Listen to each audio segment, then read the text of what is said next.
but how did you get into politics? Well, I've really wanted to be in politics since I was a teenager. And I finally got around to doing it in 2000. Actually, it was 1997. 1997. I ran for city council, but I didn't make it.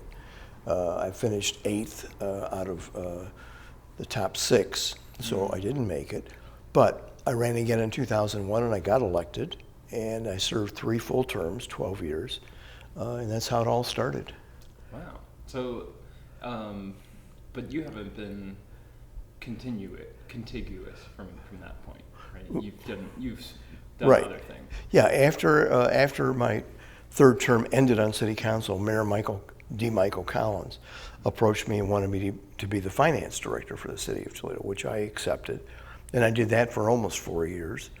And then after that, I was the probate court administrator for Judge Puffenberger for about 3 years. And then I still had my business. Professionally, I've been a financial advisor for over 3 decades.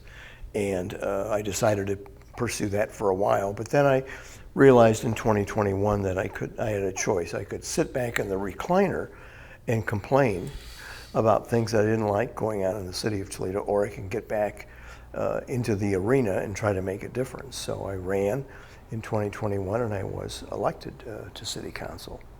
Excellent. That's actually a pretty good transition into why you're running again and those different things. First off, I wanted to kind of highlight you are running as an independent. That is correct. Yeah, and I've been an independent, by the way, for 11 years by choice. And why is that? I know most of Toledo politics is kind of centered around Democratic politics. There are a few Republicans, very few, but why is the independent label important to you? I just felt more comfortable being an independent. First of all, I don't want to be controlled by any political party. Secondly, I'm here to serve the citizens of the community, and I like having the independence of being an independent candidate and public official, and I think it's healthy. Toledo City Council, by law, is nonpartisan.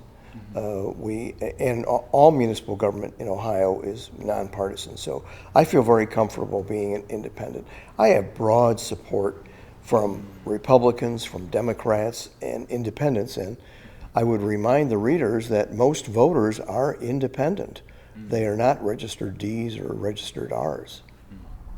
That's a good point. The parties have kind of diverged from what they were even just 10 years ago or 20 years ago. But you mentioned that you could either just complain about things or get off your butt and do some stuff. What kind of things are you hoping to see in the next term that you're elected to? Well, I still have a lot of work to do. One of the biggest areas is combating violent crime in Toledo, especially lowering our homicide rate, which is still very high. And I ran on that issue, one of those issues, last time in 2021, and I'm absolutely committed. What I was able to do with the support of Councilwoman Teresa Morris is expand the prosecutor's efforts to fight domestic violence. It's a very lengthy, very cumbersome process at Toledo Municipal Court, and we were able to strengthen the prosecutor's staff, as well as get a clerical person in there to help the attorneys with filing domestic violence charges. If you can believe this, there wasn't a secretary there, so we had these individuals who have law degrees and who are prosecutors having to do all the clerical work to fight domestic violence and file charges. So we cleaned that up. We've made some progress in that area, and the city prosecutor is absolutely committed to continuing that fight. That's very important. There are too many guns in this community, especially with young people, and we have to continue to fight violent crime. And I think Malcolm Cunningham is making some very good progress in the community, trying to combat gang violence and talking with our youth. We also at the city, and I've been very supportive of this, is to have more youth programs, especially in the summer months, giving our youth a place to go rather than to be in the street and be getting in trouble and, God forbid, getting into fights. And the worst thing is having a homicide. So, I have a lot of work still to do in that area. I've worked with the police. I am the councilman that when I got elected and I took office, I brought up on the floor of council, and to my knowledge, no one else had done this, is let's get the mayor, the administration working, not just with the police department, but also with our court system, and talking with the juvenile court judges, the municipal judges, the common pleas judges, the probation officers, to see what we can do. Let's put our heads together and come up with better solutions. And that finally happened after I talked about that frequently, because it needs to happen. What was happening was people were talking with the police, the administration was working with the police, but nobody was talking to the courts. The judges and the magistrates see this every day firsthand, what's going on with our young people and with violent crime in the community. And we need their input as to what we can do to combat this. So we've got that going. I think we've made some significant progress. The homicide rate has dropped, but we still have a lot more work to do. So I'm committed to doing that. I'm also committed to making sure that we have a cleaner city. Many neighborhoods have too much blight, too much garbage out in front of the house sitting that isn't being picked up in a timely manner. And I want to work on continuing that effort to make sure that gets cleaned up, because when you have a cleaner neighborhood, you do have less crime. You do have less rodents and infestation and problems in the neighborhood. So we need to improve that. And finally, I'm running because I believe in strong fiscal management. For the first time, Stephen, in 14 years, the city of Toledo received a bond rating increase from Moody's and Standard & Poor's. That's historic, but we need to maintain that. We need to make sure that we're being good stewards of the Treasury, and we have nearly $1 billion budget overall when you look at, if you include the Department of Public Utilities and the money that we get in grants and so forth. So it's very important to be fiscally strong, because I've been there when the city was in trouble financially, 2008, and it's not a pretty sight. And all you do is you keep cutting and cutting and cutting. And what I want to do is maintain and improve the services to the citizens of Toledo. Yeah, and so there's a lot there. There are about three separate issues. Let's start with homicides and crime.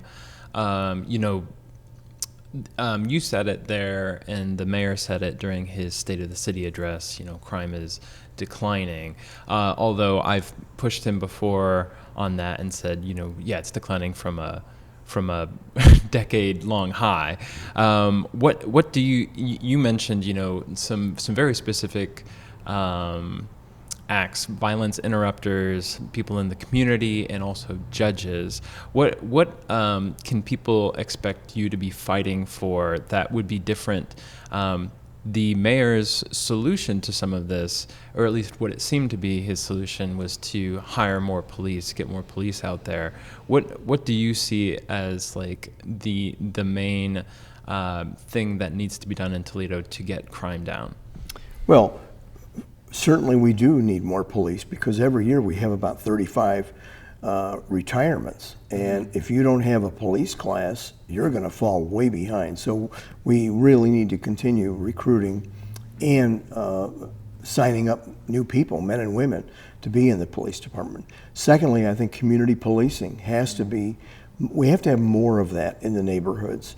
It's very important especially for our young people, but also our citizens, our residents, to see the police in the neighborhoods and to have the police come out of the cars and talking to our youth and playing basketball with them and finding out, what their concerns are in the neighborhood from the residents as well as our young people.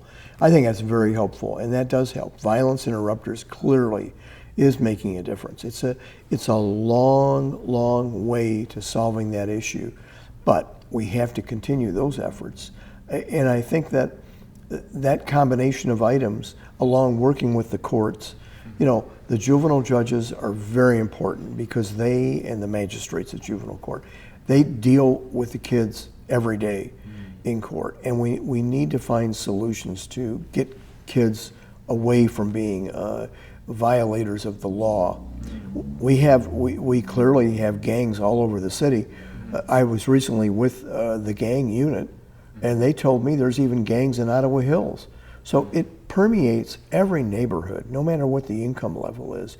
And we need to continue to make inroads into the efforts to control what's going on with gangs, because gangs and drugs are probably the two most important causes of the problem that we have with homicides and violent crime. Even domestic violence, if you analyze the data, it's people that are high on something. They just lose control of themselves. And again, we have to deal with this. So I'm committed to making inroads into that.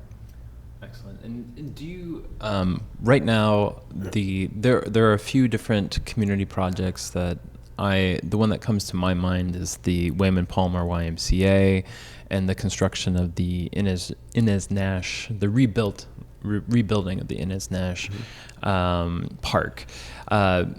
What is that kind of what you mean when you say kind of give kids, it sounds like you're saying give kids something else to do rather than crime. Well, I've been a reading mentor for Toledo Public Schools at McKinley School and at Sherman School currently for just 20 years. So I deal with these kids. I deal with kindergarten, first, second, and third grade. And why am I there? Because it's important to learn how to read. If kids can't read, good luck. What kind of job are they going to get? They're going to have a sentence of poverty for the rest of their lives. So having reading programs, working with the libraries have wonderful after-school programs. In the summer, having recreational programs in our parks like we've done the last few years with the American Rescue money, and we continued that this year.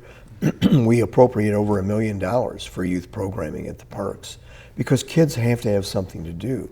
And again, we're interacting with our young people, and that's important because we recognize parents are working during the day and they need to have a place to go that can be productive and they can learn new things. So those are the things that I'm very high on. And I might also say last time when I ran in 21, I was committed to making sure that $180 million was used in every single neighborhood. And I'm pleased to say it was. We rebuilt all of the parks all over the city of Toledo, which is important. They needed new equipment, new swing sets, new slides, and we made playgrounds more adaptable, especially for kids that are physically challenged. So all of those things add up that thank God we've had the money from the feds to do that, and now we just need to maintain that. And so you mentioned the bond rating, which was big news when the mayor kind of announced his new budget. That was probably the highlight of the 2025 budget was the new bond rating, which will save us money. What other, obviously the ARPA funds are no more. We do not have such a generous federal government anymore. Right. You saw when the city was really in trouble back in 2008, the housing crisis. What are we heading into financially, and what is the plan for dealing with the lack of funds that we potentially thought we were going to have a continuation of the ARPA funds or something similar? Right, and I think that first of all, we need to recognize the federal government is not going to be giving us a lot of money. If we get any money, it will not be even close to what we normally get in terms of grants and programs, which is unfortunate. But we in the city, first of all, we have to cut our budget. We have to make reductions in the general fund in order to, again, have a balanced budget, which we're required to by law. And we're working on that. We have a budget task force that I'm on, and President Hartman's on, and Councilman Driscoll's on. And we're working with the administration to make reductions in every area. And I'm not talking personnel layoffs. I'm talking about reductions in programming and when people retire, not filling those positions, and also thinking smarter. What can we do to save money in each of our departments? So we have to do that, and we will be doing that this year. Council is going to be insistent upon that, and we need to adjust our budget so that we live within our means. Fortunately, we have a budget stabilization fund that has been built up. At one time, let's see, at the end of last year, we had actually currently we had a little over $100 million in that fund. Now it's going to be reduced by the end of this year, probably down to at least 60 million, maybe 50 million.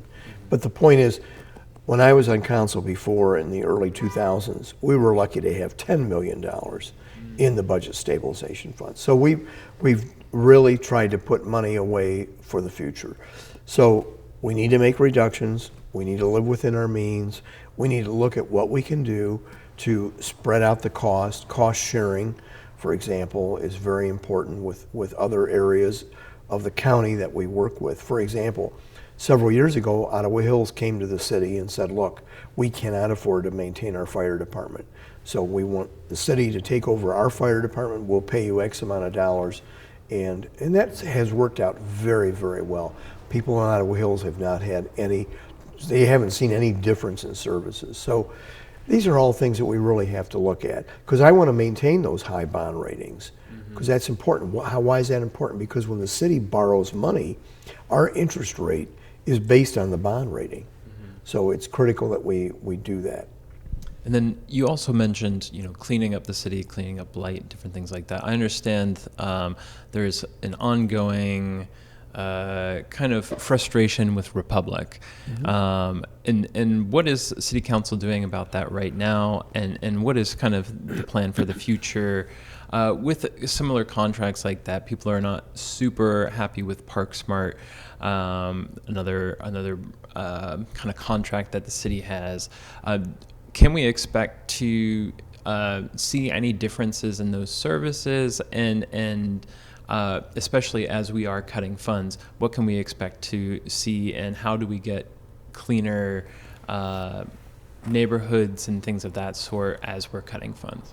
Well, Republic Services has a 10-year contract, and that contract comes up next year in 2026. So we're absolutely going to be entertaining bids, requests for proposals on that to see what other companies, including Republic, what they have to offer and what would be the price tag. Secondly, I have seen an increase in collections of damaged goods and garbage and sofas and mattresses and so forth in the neighborhoods.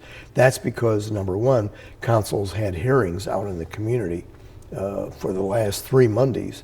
Next Monday we're going to go to East Toledo to the Enrichment Center. And hopefully people will come out, and again, we've gotten a lot of testimony from people that they're not pleased about the services. And they find it difficult to get their items picked up, the bulk pickup, which we do once a month for people. And that's important that we maintain that. So I have seen an increase in Republic reacting to that and doing a better job. And again, there was a sympathy strike that Republic workers had because of this labor dispute. I think it was in Massachusetts. So those things can happen beyond our control, but they are back. And again, we need to make sure that neighborhoods are getting the attention they need. So, those are the things that I'm going to continue working on. As far as parking, I'm not a big fan of taking away the free parking from 11 to 2. I think that we ought to go back to that. The problem is I don't have a majority of council, pardon me, at this point that agrees with me. But I think that was a good item. And I know that the proponents of eliminating that said, well, we're one of the few cities in America that offer that. Well, that makes us unique. And the restaurants were benefiting from that because people would come downtown. And I saw that firsthand. I'd go out for lunch and people would be coming in from other areas of town because it was free parking. And it was nice. That's a nice benefit. And I don't think we really make that much extra money by eliminating the free parking from 11 to 2. But one of the last questions that I have, and it's a major concern. It's a major concern, I think, for all Rust Belt cities, which is the remediation of blight or the updating of our housing. Now, obviously, the current mayor set up the Lucas County Land Bank, and that has an amount that they're able to do. But I think what we're seeing and what I've been hearing is that it's not enough. There's still a lot of aging housing. There's still a lot of houses with nobody in them, and even some houses that they may be cheap, but they will cost just as much to buy as to make livable, if not more to make livable. What are some solutions that we have here? Well, first of all, I think the land bank has done a pretty good job. Mm-hmm. There's 1,000 houses or more that have to be torn down, and it does take time, and it takes money. You know, a few years ago, we got some state grants from the state to do that. And again, I'm looking to the state for more assistance, because every city, every community in Ohio has aging residences that we need help with. And again, last time I checked, the state of Ohio has over $3 billion in reserves. And it's time to open up the checkbook, because this benefits everybody. You know, when you have abandoned housing and a housing that's going to fall apart, you run the risk of fires, you run the risk of crime occurring there, and it's a safety issue in a neighborhood. So we really need to work with our legislators to get them to realize that everybody benefits when we can get rid of some blight. As far as rehabbing houses, I'd love to see more homes rehabbed. But again, for some, it's doable. For others, it is not financially prudent to do that, because the cost exceeds what the property is worth. And you've got to find people that are willing, that maybe they can fix it up on their own, they'll save a lot of money. But if you've got to have professionals come in to fix it up, it's going to cost. So it's a real problem in Ohio and across the country, in fact. But what I'd like to see is more money from the state. I'd like to see continuing the efforts of the land bank, because I think they have done a good job. And I think that we need to encourage the private sector to reinvest in a lot of these properties. You know, the Vistula district, for example, has enormous potential. And we've had investors come over there and fix up the houses, you know, and that's made a difference. We've got the Ostrich Lane area coming alive now. We've got the pickleball courts down the street. All of that is important. So and Westminster Gym, all of that is very important, that we try to get the private sector involved in that, because it can really make a difference in a neighborhood and lower crime and raise the income level of people that are there. How do we get contracts, and how do we get new businesses to invest here, especially since the population has continually declined over decades? Well, you know, the warehouse district, which we're a part of, has blossomed, and it's took a long time, but we have a tremendous amount of people living downtown now, and I believe if we can complete the renovation of the Spitzer building and the old National Bank building, Fifth Third building, I think that will enhance getting more people in the downtown area. But there are businesses that have come down here, and again, I think that they've done well. They offer a lot of different features that are attractable, you know, to our citizens. But we need to duplicate that around the city. You know, the area of Adams Street, again, where the library is and so forth. Those areas have gotten replenished. Some rehab has occurred. That's always helpful. But I think, again, it's an effort that has to happen in all the neighborhoods. Library Village is a real concern, because that was a thriving area. Sylvania Avenue, the businesses there, a lot of them have closed. But again, the city has to work with them. Now we have sign grants that enable a business owner to qualify to have new signage, because signage makes a difference, obviously. We've had a roof program in the city for residential roofs, which has helped a number of people get new roofs, because if the roof is leaking, your property is just going to go downhill at some point. So we need to continue those efforts. But again, it takes money. And that's why I think we really need to press the state of Ohio to help us with that, because it can make a difference in the city. You know, if cities are strong in Ohio, the rest of the communities are too. But if cities are falling apart and they're crime-ridden and they have poverty, then that permeates into the suburbs. You know, there's no question. You know, the suburbs suffer too around that city. So it's important that the city continues rebuilding and getting new investment, working with the private sector, working with the state, and trying to develop new areas. And upkeep is very important, because we have a lot of historic buildings in cities, especially Toledo. This is one of them, and this is beautiful because it is being utilized. Excellent. You mentioned, pressing the state government. Is there anything that local Toledoans can do to help rejuvenate their communities by contacting their state government, or what can local residents do to come alongside you to try and make their communities better as they approach the state government? Well, I think it's very important for citizens to contact their state representatives and state senators continuously and talk about these issues and how important it is. And, you know, again, I think the squeaky wheel gets the most attention. I've gone to Columbus, I've gone to the legislature to lobby on specific issues, and I think that's important. But we need citizens to do this too, to contact them. And when they see their state rep or their state senator at the grocery store or at the gas station, talk to them about the fact that, look, you've got over $3 billion in reserves. Can you help us improve the life here in Toledo? Because that is very important. And lobbying and being forceful about it and aggressive about it is what we really need. I think a lot of people forget that the state has a huge budget. They have lots of money, and they can really make a difference. And, you know, in the past they have. I mean, Governor Voinovich was able to help us with the Jeep plant. We've had money from the state for various capital projects.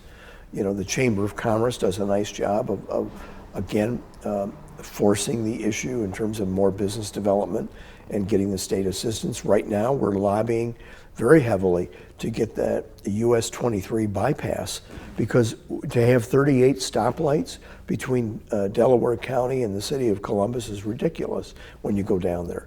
And that affects economic development. So if we can get a bypass from US 23 over to 71, that's going to make a big difference in transportation. Because again, you know, we depend on efficient transportation systems. The new Gordie Howe Bridge is going to open probably by the end of the year, or certainly close to that. That's going to bring more economic development dollars into this region, and we need to make sure that we're ready. And we'll also have a lot of cargo going down to Columbus and points south and west and east. So we need to really have a concerted effort on the part of our citizens to contact their state reps, contact their state senators by email, write them a letter, call their offices, because that's what gets their attention. Because they're subject to voting, and they work for us. And the House of Representatives, every 2 years they're up, and the Senate is up every 4 years. So I think we can make a difference. Excellent. Anything else you'd like to highlight? Just that, you know, I'm running because I love Toledo, and I think I still have a lot more work to do, especially combating our crime rate and especially providing business opportunities and making sure our city is cleaner. That's very important, and I have the experience. I'm not a political junkie. I'm an independent candidate, been an independent for 11 years, and I just want to continue to make a difference in Toledo municipal government. Excellent. Thank you very much. George Sarantou for Council Member at Large. Thank you. Well, thank you, Stephen. I appreciate it. Good questions.